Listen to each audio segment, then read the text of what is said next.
et t'as la pire nuit de ta vie. Mais t'as toujours l'espoir que tes amis étaient bien bourrés. Donc tu te réveilles le lendemain matin et tu descends, tu vas rejoindre tes potes et ils sont tous là. Et toi t'es là, ah merde, ok, cool, ça va aller. Donc on y va, on monte dans le van, mais tu ne sais pas que tes amis ont eu la même nuit que toi, parce que eux aussi font semblant de l'avoir déjà fait. Ouais, tranquille mon oncle est dans les Navy Seals, ça va être ouf, j'attendais que ça. Et toi t'es là, oh mon Dieu, putain mon Dieu.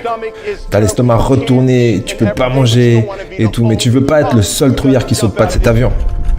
Donc, t'y vas, et sur place, ils te font un briefing sur la sécurité. Et toi, t'es là debout, et l'instructeur te dit, si le parachute s'ouvre pas, mais pourquoi le parachute s'ouvrirait pas? Enfin bref, pour ton premier saut, t'es attaché à un mec derrière toi, et c'est lui qui va te faire sauter. Donc, tu y vas, l'avion est là, et personne ne s'arrête. Ils y vont tous. Donc, du coup, toi, tu montes dans l'avion, et c'est bizarre parce que tu te retrouves assis sur les genoux d'un mec que tu connais pas. Tu es assis comme ça, là, sur ses genoux. Et t'es là en train d'essayer d'avoir une petite conversation et tout, genre, alors, comment ça va? Tu sautes souvent avec des gens comme ça? Et après ça, tu veux juste te rassurer et tu lui demandes, vous avez des enfants, hein, vous voulez bien rentrer chez vous après, hein? Donc, tu veux être certain qu'il est sérieux, tu vois.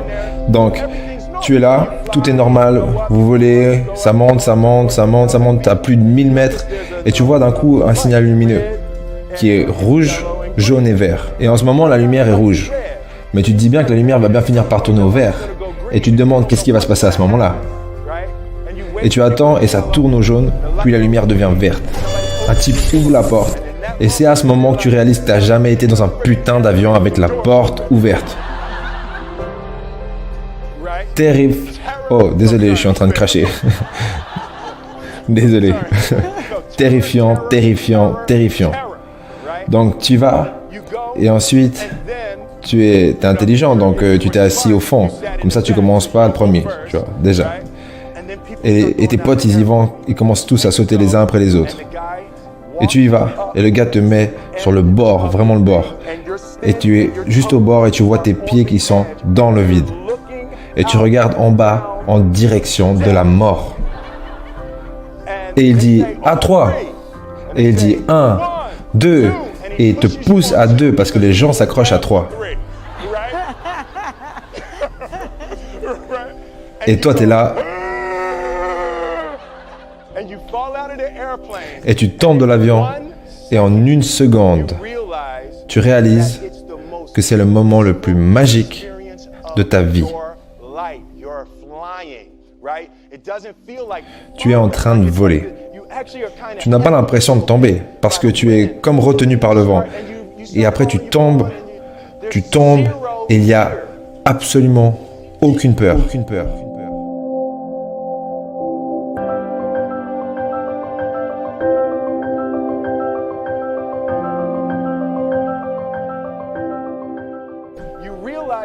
Tu réalises que quand tu arrives au point le plus dangereux, il n'y a en fait plus aucune peur.